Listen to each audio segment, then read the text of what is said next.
말씀은 신약 야고보서 1장입니다.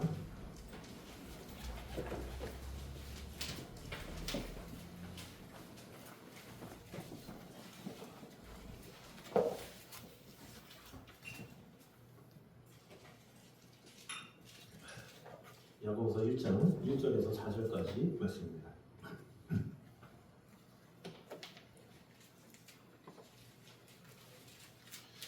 야고보서 1장 1절에서 4절까지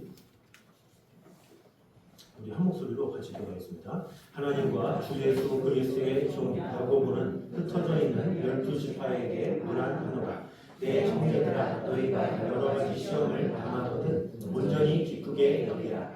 이는 너희 믿음의 시련이 인내를 만들어내는 줄 너희가 알미라. 인내를 온전히 이루라. 이는 너희로 온전하고 구비하여 조금도 부족함이 없게 하려 함이라. 아멘. 자, 오늘은 야고보서 개관 가운데 하나님께서 이 야고보서 전체적으로 우리에게 주시는 은혜가 무엇인지를 한번 보도록 하겠습니다. 먼저 1장 1절에 이렇게 시작을 하죠. 1장 1절만 다 같이 한번 읽어보도록 하겠습니다. 시작. 하나님과 주 예수 그리스도의 종 야고보는 흩어져 있는 12지파에게 문안하노라. 자, 야고보서는 어떤 책입니까? 야고보서는 모두 5장으로 되어 있고 비교적 짧은 편지입니다. 그러나 대단히 실제적인 책이죠. 말을 어떻게 해야 하는지, 시험과 고난을 어떻게 받아들여야 하는지, 가난한 사람과 부한 사람을 어떻게 대해야 하는지, 믿음과 행함은 어떤 관계인지, 다툼은 어디에서 생기는지, 돈을 어떻게 바라보아야 하는지, 고난 가운데 어떻게 기도해야 하는가, 이런 것들을 다루고 있습니다. 그래서 야고보서를 흔히 신약 성경의 지혜 문학적 성격이 강한 서신이다 이렇게 설명하기도 합니다. 잠언처럼 우리의 일상적인 신앙생활을 아주 구체적으로 다루기 때문이죠. 야고보는 누굽니까? 전통적으로 야고보서의 저자는 예수님의 형제인 야고보로 이해되어 왔습니다. 그래서 이 복음서를 보면 처음부터 야고보가 예수님을 믿었던 것은 아니죠. 우리 다 같이 요한복음 7장을 한번 보도록 하겠습니다. 우리 같이 신약이 있으니까 찾기도 쉬우니까 한번 보도록 하겠습니다. 요한복음 7장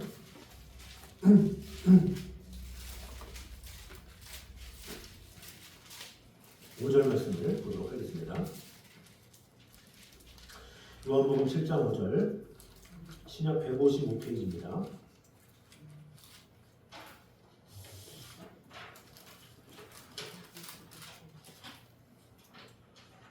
신약 155페이지 우리 요한복음 7장 5절 같이 한번 읽겠습니다. 시작. 이는 그 형제들까지도 예수를 믿지 아니함이라. 자, 예수의 형제는 4명으로 알고 있어요. 그러니까 예수님은 독자가 아닙니다. 예수님은 형제가 있어요. 그래서 그 형제가 4명의 형제가 있는데 다 예수님의 아우들이다 이렇게 보고 있습니다. 그래서 그 4명의 형제들이 있는데 그 중에 누가 있어요? 야고보가 있겠죠. 근데 그 야고보가 어땠느냐? 형제들까지도 예수를 믿지 아니함이로라. 이 말은 형제들이 다 안 믿었다라고 볼 수가 있죠. 그래서 예수님과 함께 살긴 했지만 형제들은 예수님을 믿지 않는 그런 상황이었다라는 거죠. 자, 그런데 시간이 지나 예수님이 십자가 달려 돌아가시고 부활하신 다음에 야고보에게 나타나신 장면이 나옵니다. 우리 그 뒤에 고린도전서 15장을 보도록 하겠습니다. 쭉 뒤에 고린도전서 15장 우리 신약 282페이지입니다.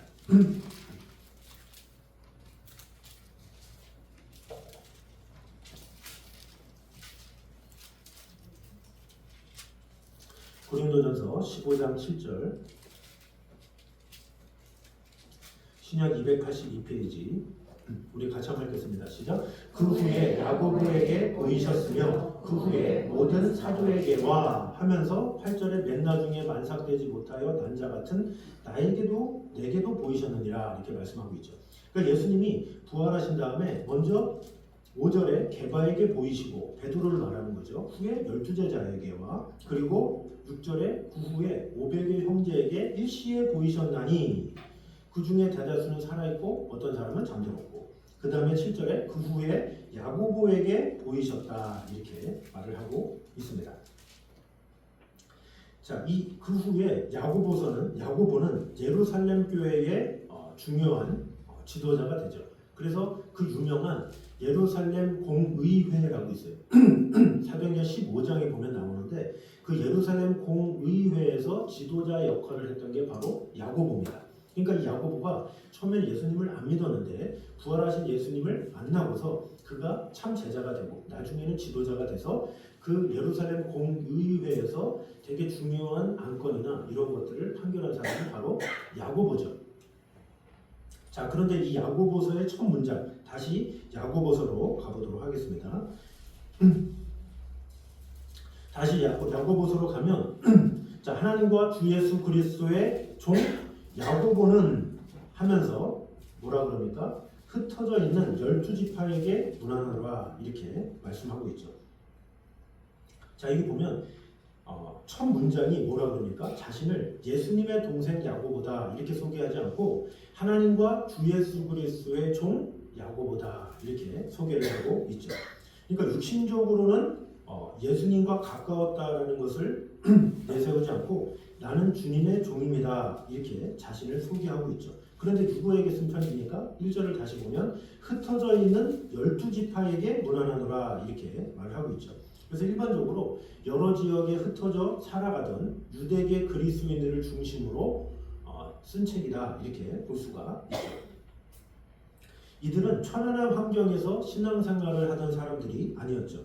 야고보서 자체를 보면 시험과 경제적 어려움, 부자와 가난한 사람 사이의 문제, 차별, 갈등, 여러 가지 현실적인 어려움 등이 있죠. 그런 성도들에게 야고보는 이렇게 말합니다. 믿음이 있으면 그 믿음이 실제 삶에서 나타나야 한다라는 것이죠. 이것이 야고보서 전체를 이해하는 중요한 열쇠입니다. 그래서 오늘 이 야고보서 강의를 시작하면서 그 배경을 통해서 이 배경 가운데 우리에게 주시는 교훈 보도록 하겠습니다. 먼저 첫 번째로 신앙은 내가 누구인지를 아는 데서 시작한다는 것이죠. 다시 야고보서 1장 1절을 보면 하나님과 주 예수 그리스도의 종 야고보는 이렇게 자기소개를 하죠. 사실 그에게는 자랑할 만한 것이 있죠. 그것이 무엇입니까? 나는 예수님의 육신의 형제다라는 거죠. 이보다 더 대단한 경력이 어디 있습니까? 우리가 세상에서도 누구를 소개할 때 인맥이 상당히 중요하죠. 나는 누구의 아들이에요. 나는 누구의 손자예요. 그래서 여러 가지 그런 것을 이슈화해가지고 우리 조상은 누구였어요. 선친은 뭐였어요. 대대로 우리 가정은 무슨 집안이었어요. 이것을 말해요. 왜? 자랑스럽기 때문에. 그러면서 자신도 으쓱대는 거죠. 내 조상은 이런 사람이었습니다. 그러면 사람들이 그래요? 당신의 조상이 누구였어요? 라고 하면서 내 조상은 조선시대 누구였습니다. 이렇게 하면 그래요? 이렇게 한다라는 거죠. 그리고 야고보는 또 어땠습니까? 아까도 사도행전 15장에서 언급했던 것처럼 초대교회의 대단한 획을 그은 사람이었죠. 그런데 그는 그런 것을 내세우지 않았다라는 거죠. 자, 처음 시작에 하나님과 주 예수 그리스도의 종 야고보는 이렇게 하는데 만약에 보통 사람 같으면 어떻게 돼요? 예루살렘 공의회를 성공적으로 이끈 야고보는 이런 식으로 자신의 경력을 드러낼 수도 있다는 거죠. 그런데 자신의 족보나 경력이나 이런 거 다 드러내지 아니하고 하나님과 주 예수 그리스도의 종 야고보는 이렇게 말하고 있다라는 거죠. 여기에서 우리는 야고보의 신앙을 볼 수가 있습니다. 신앙생활에서 중요한 것은 무엇입니까? 사람들이 나를 어떻게 보느냐 이것이 아니라 나는 하나님 앞에서 누구인가 이것이 중요합니다. 그래서 우리가 살아가면서 많은 이름으로 불리죠. 또 교회에서는 직분이라는 것이 있습니다. 가정에서는 아버지가 되고 또 어머니가 되죠. 직장에도 직책이 있죠. 그러나 이 모든 이름보다 먼저 기억해야 할 이름, 그것이 바로 뭡니까? 내가 바로 주님의 사람이다라는 것이죠. 그래서 야고보처럼 우리는 말할 수 있어야 합니다. 나는 주님의 종입니다. 나는 주님의 자녀입니다. 이렇게 말할 수 있어야 된다라는 거죠. 그래서 신앙생활의 중요한 질문은 나는 이것을 원하는가 이거보다 주님은 나에게 무엇을 원하시는가 이것이죠. 내 생각에는 이것이 맞다 이것이 아니라 하나님의 말씀은 무엇이라 하는가 이것이죠. 회사에서 어떤 일을 맡은 직원이 자기 마음대로 일을 처리한다? 그러면 일을 아무리 잘해도 소용이 없어요. 일을 잘하는 사람은 어떤 사람이에요? 사장이든 누구든 자신의 상관이 지시를 하면 그대로 하는 사람이 잘하는 사람이에요. 의도가 뭐지? 사장님이 나한테 이거를 하라고 하신 이유가 뭐지? 이것을 생각하는 게 지혜로운 사람이죠. 그냥 일을 잘한다고 다가 아니에요. 자기 임의대로, 자기 뜻대로 하는 것은 어떻게 돼요? 오래 못 가죠. 금방 쫓겨나요. 그러나 상사의 의도대로, 뜻대로 이렇게 하는 것이 일을 잘하는 사람이다라는 것입니다. 우리의 신앙도 마찬가지죠. 열심히 하는 것도 중요하고 봉사하는 것도 중요하죠. 그러나 그보다 먼저 물어야 할 것이 있죠. 주님이 내게 원하시는 것이 무엇입니까? 이런 질문이다라는 거죠. 내가 주인이라면 하나님께 내 계획을 승인해달라고 기도하게 되죠. 그래서 우리의 기도가 대부분 뭐예요? 이렇게 해주세요, 저렇게 해주세요. 승인하잖아요. 하나님 이렇게 해주세요. 그러면서 이렇게 안 하면 내가 화내고, 하나님 왜 내 뜻대로 안 돼요? 그러면서 입장이 바뀌었어. 하나님께서 소원을 들어줘야 되는데 오히려 소원을 비는 입장에서 하나님 이렇게 해주세요, 저렇게 해주세요. 또 마음에 안 들면 땡깡 부리고, 그것이 우리의 모습이죠. 그런데 반대가 되어야 된다라는 거죠. 우리가 하나님의 종이기 때문에 우리 하나님의 뜻을 먼저 물어야 돼요. 하나님 어떻게 해야 됩니까? 하나님 이런 삶 가운데 어떻게 해야 되겠습니까? 지금 이 순간에는 하나님께서 어떻게 하기 원하십니까? 물어보는 자가 되어야 한다라는 거죠. 자, 결론적으로 야고보는 예수님의 형제라는 특별한 관계보다 주 예수 그리스도의 종이라는 사실을 더 중요하게 여겼다라는 것이죠. 우리도 직분과 경력보다 먼저 주님의 종이라는 정체성을 붙들어야 하겠습니다. 내 뜻을 이루기 위해서 하나님을 찾는 사람이 아니라 하나님의 뜻을 이루기 위해서 살아가는 성도가 되어야 하겠습니다. 그러므로 우리 모두가 나의 정체성을 분명히 알아서 내가 사람 앞에 어떻게 보여질까를 생각하지 말고 하나님의 뜻을 어떻게 알고 어떻게 하나님의 뜻 가운데 살까, 그런 고민을 하는 저런 되시기를 주님의 이름으로 축원합니다. 자, 두 번째는 참된 믿음은 반드시 삶으로 나타나야 한다라는 거죠. 야고보서 전체에서 가장 유명한 말씀이다 하면 야고보서 2장 17절입니다. 우리 야고보서 2장 17절을 같이 한번 보도록 하겠습니다. 자, 우리 신약 373페이지.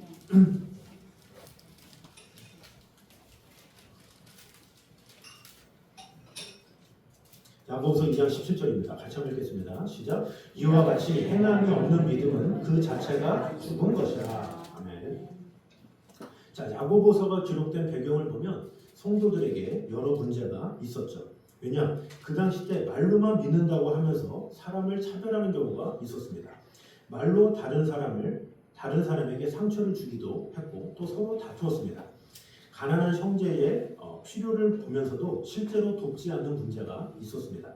그래서 야고보가 계속 강조하고 있는 것입니다. 듣기만 하지 말고 행하라라는 것이죠.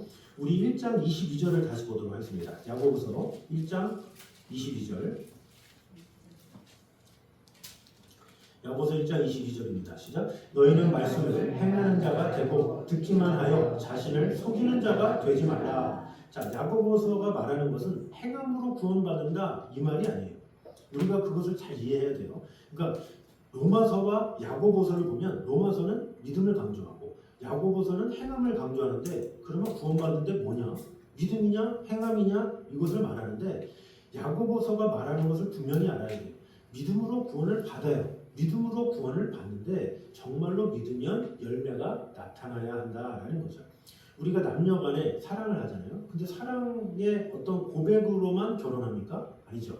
고백했으면 고백한 만큼의 행함이 있어야 돼요. 내가 고백했어요. 사랑해요. 그럼 어떻게 돼요? 만나야 되잖아요. 만남이라는 행함이 있어야 만남이 지속되면서 우리 결혼할까 하면서 서로 어떤 그런 약속이 있는 거죠.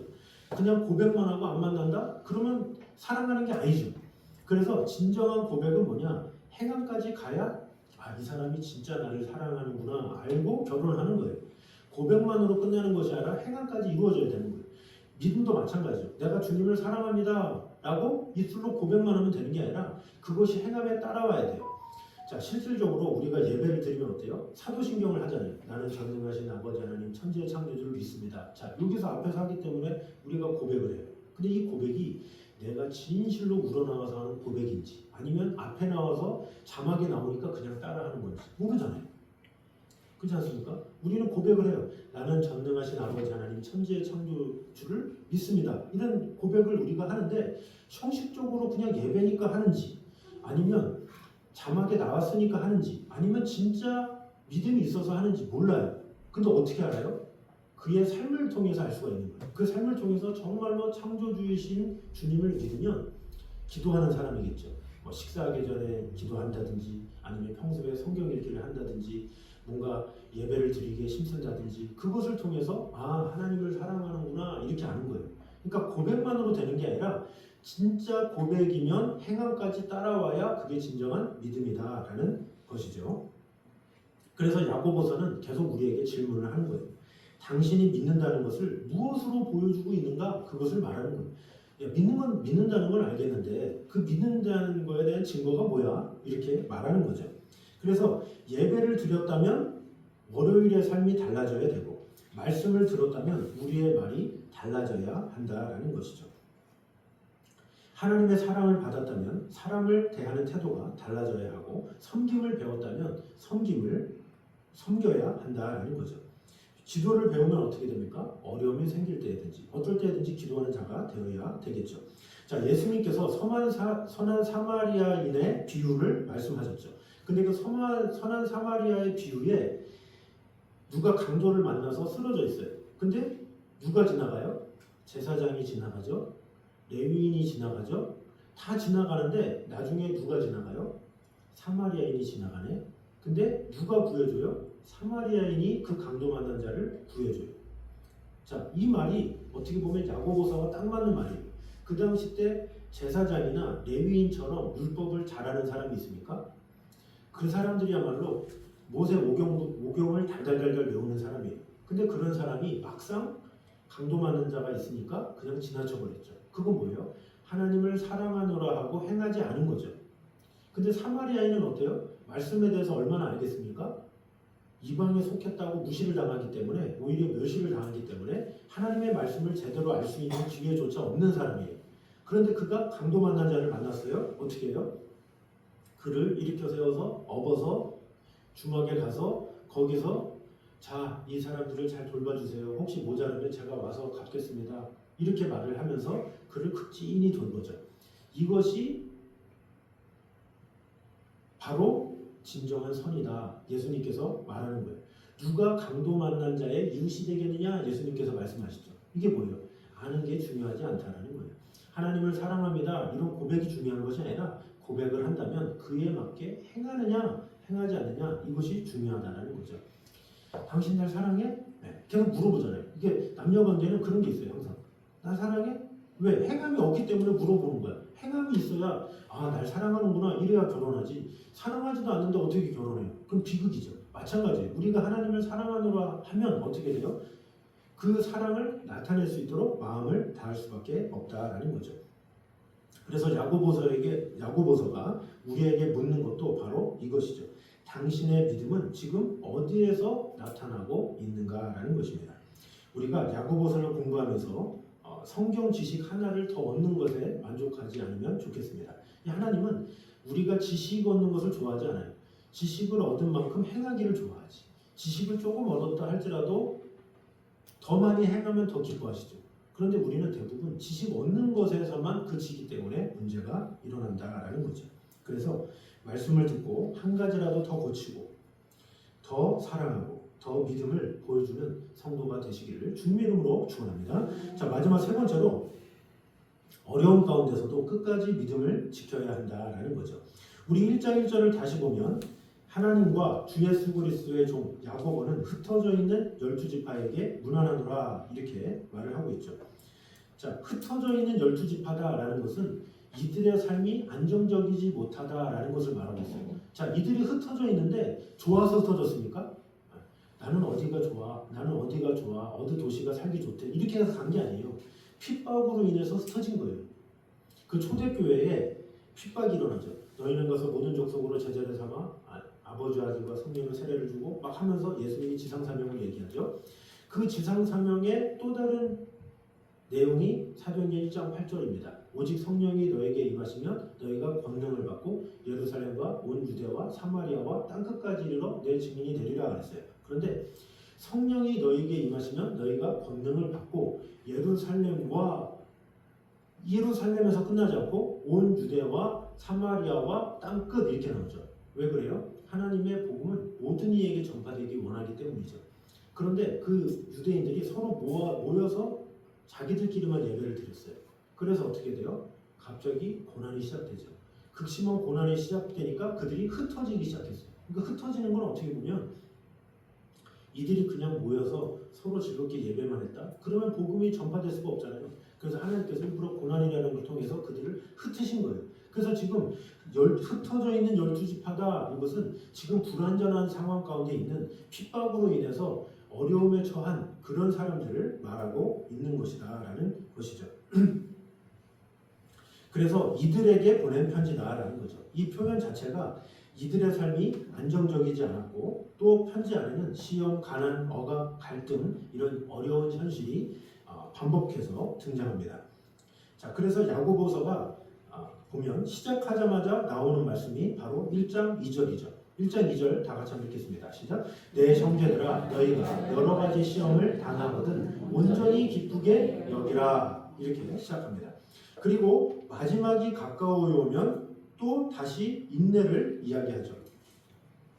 우리 5장 7절 야고보서 5장 7절을 보도록 하겠습니다.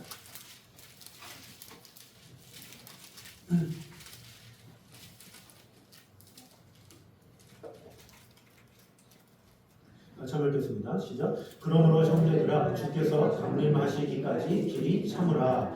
보라 농부가 땅에서 나는 귀한 열매를 바라고 길이 참아 이른 비와 늦은 비를 기다리나니. 자, 강림하시기까지 길이 참으라라는 것을 말하고 있죠.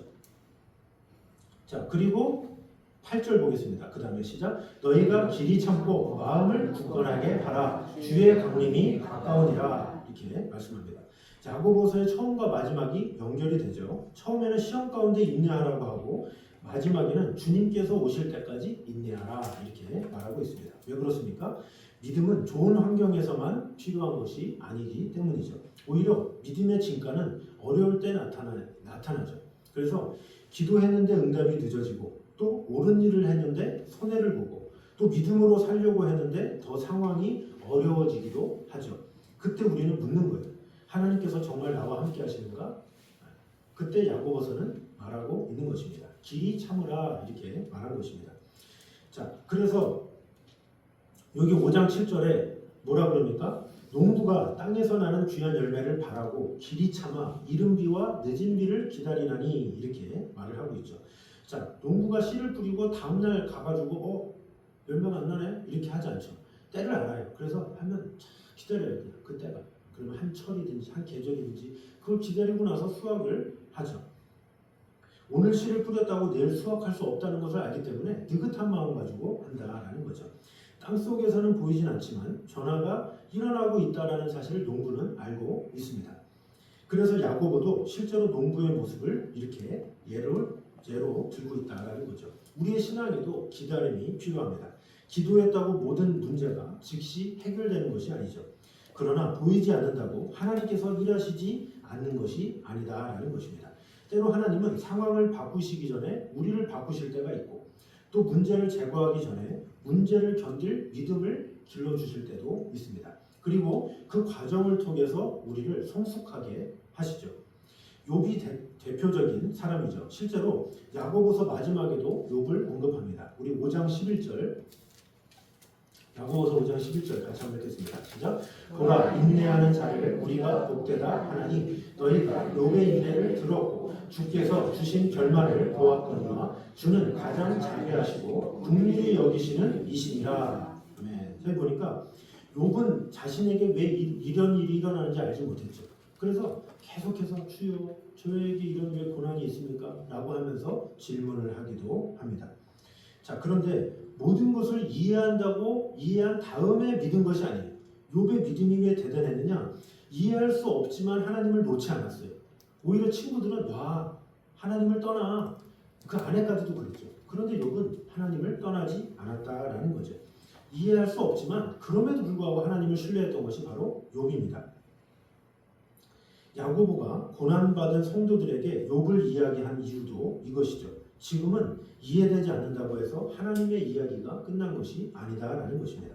하나님께서 마지막 장을 쓰실 때까지 기다려야 한다는 것이죠. 그래서 우리의 믿음은 문제가 없기 때문에 유지되는 믿음이어서는 안 됩니다. 환경이 좋아도 믿고 어려워도 믿고 응답이 빨라도 믿고 응답이 늦어져도 하나님을 붙드는 믿음이 있어야 합니다. 지금 보이지 않아도 하나님께서 일하고 계심을 믿으며 끝까지 믿음을 지키는 성도가 되어야 하겠습니다. 그래서 우리가 야고보서를 시작하며 앞으로 야고보서를 한 절 한 절 살펴가면서 이 세 가지를 항상 기억하면 좋겠습니다. 첫 번째로 나는 주님의 종이라는 사실을 기억하면 좋겠습니다. 내 뜻보다 하나님의 뜻을 먼저 구하는 신앙이 중요합니다. 두 번째로 믿음을 삶으로 보여주면 좋겠습니다. 말씀을 아는 데서 끝나지 않고 한 가지라도 순종하는 신앙이 필요합니다. 마지막으로 어려움 속에서도 끝까지 믿음을 지키면 좋겠습니다. 당장 보이지 않는다 할지라도 하나님을 신뢰하며 기다리는 신앙, 이것이 필요합니다. 그래서 우리가 야고보서 강의를 마칠 때 우리 모두 한 가지 중요한 변화가 있으면 좋겠습니다. 말씀을 더 많이 알게 되었다 이렇게 끝내는 것이 아니라 말씀 때문에 내 삶이 닮아졌다 이런 고백을 하면 좋겠습니다. 그래서 우리 이 시간에 야고보서를 시작하면서 우리 통성으로 한번 기도하도록 하겠습니다. 우리 같이 기도할 때에 주님, 내가 먼저 주님의 종임을 잊지 않게 하시고 내 생각과 고집보다 하나님의 뜻을 먼저 구하고 말씀 앞에 순종하게 하여 주시옵소서. 또한 살아있는 믿음을 주셔서 말씀을 듣고 아는 것으로 만족하지 아니하고 우리의 말과 행동과 사랑과 섬김을 통해 믿음이 나타나게 하여 주시옵소서. 또한 시험 가운데에 인내하는 믿음을 주셔서 당장 응답이 보이지 않다 할지라도 하나님을 의심하지 않고 주께서 이루실 때까지 믿음으로 기다리게 하여 주시옵소서. 우리 시간에 한 목소리로 같이 기도하도록 하겠습니다. 기도하겠습니다. 사랑해 주님 감사합니다. 우리와 함께 하시는 주님을 지켜주시고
말씀을 많이 아는 것으로 만족하지 않게 하시고 말씀을 통하여 우리의 생각과 말과 행동이 실제로 변화되게 하여 주시옵소서.